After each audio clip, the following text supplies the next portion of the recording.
మన Varahi sales grand festive celebrations ప్రతి 10,000 రూపాయల కొనుగోలుపై ఒక బంగారు నాణెం ఉచితం. ఈ ఆఫర్ జనవరి 15 వరకు మాత్రమే.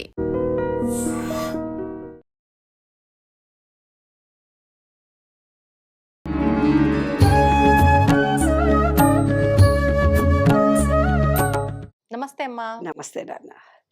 అమ్మ, మీరు గతంలో మెంటల్లీ డిసేబుల్డ్ స్కూల్ రన్ చేయడం జరిగింది కొన్ని సంవత్సరాల పాటుగా. అంటే ఎంతో మంది పిల్లలకి మీరు ఒక రకంగా వాళ్ళని అంటే బాగు చేయటానికి ప్రయత్నాలు చేయటము, కొంతమంది కొంచెం మెరుగవ్వటము, ఇవన్నీ మనం మాట్లాడుకున్నాం గతంలో. కానీ అసలు అంటే వాళ్ళు పడ్డ బాధ మామూలు బాధ కాదు అది. అసలు ఆ పిల్లలు కానీ, పిల్లల తల్లిదండ్రులు కానీ, ఎవరైనా కూడా అంటే ఒక అవును. చైల్డ్ అలా అవును. ఉన్నారు అని అంటే అవును. అంటే పిల్లలు ఇంట్లో మంచిగా చకచకా అల్లరి చేస్తూ, గంతులేస్తూ, నవ్విస్తూ, సతాయిస్తూ ఇవన్నీ ఉంటేనే ఎంత సందడిగా ఉంటుంది. అలాంటి పిల్లలు ఇలా ఉన్నారు అని అంటే అసలు ఆ బాధ మామూలుగా ఉండదు. అబ్బబ్బబ్బా! అసలు ఎందుకు అంటే ప్రతి తల్లిదండ్రులు కూడా మంచి పిల్లలు, మంచి సంతానం కలగాలనే కోరుకుంటారు. అవునా! మరి అయినా ఎందుకు ఇలాంటి పిల్లలు కలుగుతున్నారు? అసలు అది ఏదైనా దోషం వల్ల లేకపోతే ఏంటమ్మా? దాని గురించి తెలియజేయండి. ఖచ్చితంగా దోషమే నాన్న. ఏం దోషం జరుగుతుందంటే, ఏదో ఒక జన్మలో ఒక తల్లిని కానీ, అమ్మమ్మని కానీ, ఒక కూతుర్ని కానీ, హ్మ్. ఒక స్త్రీ అంటే ప్రేమించిన అమ్మాయిని కానీ, భార్యను కానీ, హ్మ్.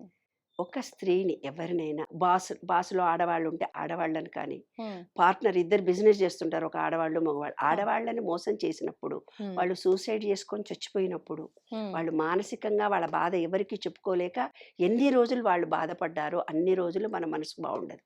అంటే ఏంటి, ఇప్పుడు మెంటల్లీ రిటార్డెడ్ పిల్లలు అంటే అట్లా వాళ్ళల్లో ఎన్నో ఎన్నో తరాల వరకు వాళ్ళ ఇంట్లో మెంటల్లీ రిటార్డ్, వాళ్ళు ఏమంటారు, జీన్స్లో వచ్చింది ఇది, అందుకే డిసేబుల్డ్ వాళ్ళే ఆ! పుడతారు వాళ్ళ ఇంట్లో. జీన్స్ మేనరికాలు అంటారు, పెళ్లిళ్ళు డిఎన్ఏ చేసుకున్నా. డిఎన్ఏ అంటుంటారు. అవును. అంటే దీనికి 200 రీజన్లు ఉంటుంది. డిఎన్ఏలో వచ్చింది ఏదైతే ఇది ఉందో, ఆ! అంటే ఏదో ఒక రీజన్ వల్ల వాళ్ళ ఇంట్లో డిప్రెషన్ లోనైన వాళ్ళు మెంటల్లీ రిటార్డెడ్, అంటే మనసు మాత్రమే బాగుండు, బుర్రగిరి అంతా బాగానే ఉంటుంది, బుర్ర ఒకటే ఉండదు. దాన్నే మానసిక వికలాంగత అంటారు. హ్మ్. మానసిక వికలాంతలో డమ్ అండ్ డఫ్ ఉంటారు, బ్లైండ్ ఉంటారు, ఆటిజం ఉంటారు, సెరబుల్ పాలసీ ఉంటారు, ఇన్ని రకాలుగా ఉంటారు అవును. నాన్న. అయితే మేము వాళ్ళను కూడా బాగు చేసి 35 సంవత్సరాలు రన్ చేశాను. హ్మ్. అప్పుడు చాలా బాధపడేదాన్ని నేను. అయితే బాధపడడం కాదు, బాధను నివృత్తి చేసుకోవడం ఎలాగో తెలుసుకోవాలి నాన్న. అవును. ఎవరమైనా అంతే. నిజమమ్మా. జరిగిన దాన్ని మనం యాక్సెప్ట్ చేయాలి. చెయ్యి ఇరిగిపోయిందనుకో ఎలా ఒప్పుకుంటామో, హ్మ్. మానసిక వికలాంగత జరిగింది యాక్సెప్ట్ చేయాలంతే. హ్మ్. దాంట్లో ఏమవుతుంటే తల్లి గాని, తండ్రి గాని ఎవరో ఒకళ్ళ దగ్గరుండి వాళ్ళు ఎక్కువ డిప్రెషన్‌కి అవుతారు. నా పిల్లగాడిలాగా అంటే వాళ్ళు అంతఃపూర్వం జన్మలో ఎవరినైతే స్త్రీని కష్టపెట్టారో వాళ్ళకి ఎప్పుడు మనసు బాగుండదు. కొంతమంది అంటారు ఫోన్ చేసి, మేము చాలా అంత రిచ్చు, మంచిగా బాగున్నాము, మంచి మంచి నా మనసు ఎప్పుడు బాగుండదమ్మా అంటారు కొంతమంది. కొంతమంది మా పిల్లలు ఇంటర్మీడియట్‌కి వచ్చిందాకా బాగున్నారు, అప్పుడే డిప్రెషన్‌లోకి వెళ్ళిపోయారు. హ్మ్. ఉద్యోగం చేస్తూ ఫారెన్‌లో ఉన్నారు, మంచిగా మొన్ననే డిప్రెషన్‌లోకి వెళ్ళిపోయినారు. మా హ్మ్. అమ్మాయి మొన్నటిదాకా హాస్టల్‌లో ఉంది, ఎంబీబీఎస్ చేసింది, ఇప్పుడు డిప్రెషన్‌లోకి వెళ్ళిపోయిన పిల్లలు. హ్మ్. అంటే ఏ టైంలో ఒక స్త్రీని ఎప్పుడైతే మీరు ఎంత పర్సెంటేజ్ బాధ పెడతారో అంత పర్సెంటేజ్ మనం అనుభవించాల్సిందే నాన్న. అంటే అది ఒక్క జన్మది ఇది కాదు. ఇది మాతృదోషము అంటారు. అంటే కొన్ని ఈ జన్మలని బట్టి. జన్మలో ఉండొచ్చు, పూర్వజన్మలో. టైం ఎప్పుడొస్తుందో ఆ టయానికి మళ్ళీ నీ దగ్గరికే వస్తుంది. హ్మ్. ఖచ్చితంగా నీవు గాని, నీతో ఉన్న నీకు సహాయం చేసిన వాళ్ళు ఎవరో ఒక అమ్మాయిని చంపేశారనుకో, అత్తో, మామ, ఇంకెవరో, వాళ్ళు ఎంతమందున్నారో. హ్మ్. ఒక భ్రూణ హత్యలు చేస్తారు. కడుపుతో ఉన్నప్పుడే అబార్షన్స్ చేయిస్తారు. ఒక డాక్టర్ అమ్మ చేయి గూడా ఉంటుంది అందులో. ఆమెకు కూడా పర్సెంటేజ్ పడుతుంది. ఓహ్! కాబట్టి ఎంతమంది ఒక బిడ్డ పుట్టింది. హ్మ్. వాళ్ళ పనమ్మాయి వాళ్ళిద్దరు కలిసి ఎక్కడో చెత్తలో, గుట్టలో పడేసొచ్చారు. ఒక స్త్రీని చంపేశారు. ఇంక వాళ్ళకి జన్మలో పిల్లలు అంటే పుట్టరు. చేసిన వారికి, పిల్ చేయించిన వారికి, సహాయం చేసిన వారికి ఇ అందరికీ వర్తిస్తుంది. అందరికీ వర్తిస్తుంది. ఇప్పుడు యూట్యూబ్‌లో మీ యూట్యూబ్ ఛానల్సులున్నాయి గదా!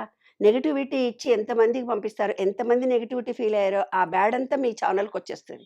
హ్మ్. ఇలాగే కొన్ని మంచి విషయాలు, దేవుడి విషయాలు, సమాజానికి పనికొచ్చే పాజిటివ్ ఎనర్జీ ఇచ్చే వీడియోలు మీరు ఎంతమందికి పంపిస్తే, ఆ వ్యక్తి ఎంతమందికి వాటిని పాస్ ఆన్ చేస్తాడో, అతను కోరుకున్నప్పుడు ఈ విశ్వం ఆ ఎనర్జీని గూడా అతనికిస్తుంది. ఓహ్! ఇది రహస్యం. హ్మ్. కాబట్టి ఎనర్జీ ఇదంతా. దేవుడన్నా ఎనర్జీనే, మనం చేసిన పని, పుణ్యము, పాపము ఏదైనా ఒక ఎనర్జీనే. అవును. ఎట్లా పుణ్యము, పాపము ఎట్లా తెలుస్తదని నువ్వు నన్ను ఇంకో క్వెషన్ గూడా అడగొచ్చు. అవును. అవును. ఎట్లా తెలుస్తుంది? మాకు అవును. తెలవకుండా తప్పు చేసింది. అంతే. తప్పకుండా ఆడపిల్ల పుడితే తను బాధపడ్డది. హ్మ్. అందుకని ఆ అమ్మాయి తప్పు చేసింది. హ్మ్. తనలాగా తన బిడ్డ జీవితం ఉండకూడదని ఉండొద్దని. చంపేసింది. ఆ! అంతేగాని ఆమె నిజంగా తెలవదు గదా ఆమెకు. అవును. ఈ సూత్రం తెలవదు గదా! అవును. ఇప్పుడు ఒక పిల్లగాడు తెలివి లేకుండా ఒక పిల్లగాడు పైనుంచి దూకాడు. వాడు కింద పడతాడు. హ్మ్. ఒక ప్రొఫెసర్, ఐఐటి ప్రొఫెసర్, వాడికి భూమి ఆకర్షణ శక్తి అంటే తెలుసు, వాడు కూడా దుంకినప్పుడు వాడు కూడా కింద పడతాడు. తెలియనోడు కింద పడతాడు, తెలిసినోడు కూడా కింద పడతాడు. ఈ విశ్వం కూడా అంతే, నువ్వు తెలిసి తప్పు చేసినా తెలియక తప్పు చేసినా శిక్ష ఖచ్చితంగా పడుతుంది. అందుకనే నేను చెప్తున్నాను, విశ్వ నియమాలను 12 మనం తెలుసుకుంటే, మన థాట్ ఫీలింగ్ను చేసుకుంటే మన జీవితమే మారిపోతుంది బంగారు తల్లి. మన మాటనే కాదు, ఇప్పుడు మనం ఎవరింటికన్నా మనం వెళ్తాము, ఏదో మన సంసారంలోనే మనం ఎన్నో చూస్తుంటాం. అంతా మంచి, ఎంత కష్టపడి చేసినా ఒక్క తప్పు చేస్తే చూసినామని ఇంట్లో అందరు కలిసి మనం తిడతారు. ఆ చిన్న తప్పును పెద్ద తప్పుగా తీసి మనం తిడతారు. దానికి కారణం ఏంటో తెలుసా? వాళ్ళల్లో మనం హైలైట్ గా మంచిగా ఉన్నామన్న ఈగో ఎప్పటి నుంచో మనసులో ఉంటుంది, తొక్కి పెట్టుకొని ఉంటారు. చిన్న తప్పు దొరకగానే చిన్న పిల్ల కూడా అంటుంది, ఎల్కేజీ పిల్ల కూడా స్కూల్లో, టీచర్ నువ్వు తప్పు రాసినా ఉంటుంది. దాని పొందే దానికి ఇంకా అక్కడికి ఏబిసిడీలు ఇంకా రానే రావు. అది ఈ చూసి ఏ అనుకొని టీచర్ నువ్వు ఈ రాసినావు అంటుంది. అది అంత చిన్న పిల్ల కూడా. అంటే ఎదుటి మనుషులు తప్పులు ఎంచడం ఎంత ఈజీనో, మన తప్పును మనం తెలుసుకోవాలి అనుకున్నప్పుడు చాలా కష్టం. కాబట్టి ఏం చెప్తాను, ఏదైనా భార్య ఇడిచిపెట్టింది అనుకో, ఆ భార్య నువ్వు పిలుచుకోసుకొని థ్యాంక్ యూ వెరీ మచ్ అంటాడా? ఎంత అహంకారం వదులుకొని, ఒక పార్ట్నర్ బిజినెస్ చేశాడు, వాడు కోట్ల రూపాయలు నీకు ముంచిపోయాడు, నువ్వు చాలా ఇబ్బందుల్లో ఉన్నావు, నేనేమంటున్నా, వాడిని నీకు అంత ఆత్మ ముందుకు పిలుచుకొని వచ్చి, సో థ్యాంక్ యూ, నేను నిన్ను ఎప్పుడో మోసం చేశాను కాబట్టి నువ్వు నన్ను మోసం చేశావు అని అనాలి. అనడం అంత నేను చెప్పినంత ఈజీ సాధ్యం. అనకపోతే నీకు విశ్వం ఎక్స్క్యూజ్ చేయదు. అంటే మైనస్ నుంచి నీ దగ్గర నుంచి మైనస్, వాళ్ళ దగ్గర నుంచి మైనస్ వచ్చినప్పుడు ప్లస్ గా మారిపోయి ఇది నీ కర్మగా మారుతుంది. ఏమ్మా, ఒక అబ్బాయికి ఒక అమ్మాయితో డైవర్స్ జరిగింది, ఇంకో పెళ్లి చేసుకుంటాడు, అది కూడా డైవర్స్ అవుతుంది. మూడవది చేసుకుంటుంది, అది కూడా డైవర్స్ అవుతుంది. ఎందుకు? దీన్ని ఎక్సెప్ట్ చేయలేదు కదా వాడు. ఈ అమ్మాయిని కనుక థ్యాంక్ యూ వెరీ మచ్, నీకు నాకు కుదరలేదు కాబట్టి మనం విడిపోయాము, నీ వల్ల నాలో అహంకారం పోయింది, ఇంకో అమ్మాయి దగ్గర తలంచుకోవాల్సి వస్తుంది నేను కదా అంతే అని ఒప్పుకున్నప్పుడు ఆ అబ్బాయి జీవితం ఒక పార్ట్నర్ అతన్ని మోసం చేసినప్పుడు కూడా ఇదే నాలో తినడానికి కూడా లేదు, నా భార్యకు పిల్లలకు చెప్పుకోలేని పరిస్థితి, నేను ఎంత రిచ్గా ఉన్నానో నీకు తెలుసు, మోసం చేసావు నన్ను, కానీ నీకు ఎప్పుడో బాకీ ఉన్నాను కాబట్టి థ్యాంక్ యూ అని అనుకుంటే ఇంకోటి ఇతన్ని మోసం చెయ్యడు. అతని మనసే మారి ఇతనికి ఇవ్వాల్సినటువంటి డబ్బు తెచ్చి ఇవ్వగలిగే అవకాశాలు ఉంటాయి. అంటే థాట్ ఫీలింగ్ ఎక్స్చేంజ్ జరుగుతుంది ఇక్కడ. ఏ థాట్ని అయితే నువ్వు చేస్తావో అదే థాట్ ఈ విశ్వానికి మంచి చెడు నువ్వు ఎవరిని అంటున్నావో తెలియదు. ఎవరో ఒక అమ్మాయి వచ్చి ఒక అబ్బాయిని చాలా కష్టపెట్టింది. ఈ అబ్బాయి వాళ్ళ పుట్టింటోళ్ళు, తల్లి తండ్రి, చుట్టాలు అందరూ అమ్మాయిని ఆడిపోసుకుంటున్నారు. అంటే ఎంత నెగిటివిటీ వాళ్ళు ఇస్తున్నారో ఆ అమ్మాయిని ఈ అబ్బాయి ఏం చేశాడో వీళ్ళకి తెలియదు. మోసం చేశాడు అని మాత్రమే ఈ అమ్మాయి వీళ్ళ ఫ్యామిలీలో తెలుసు.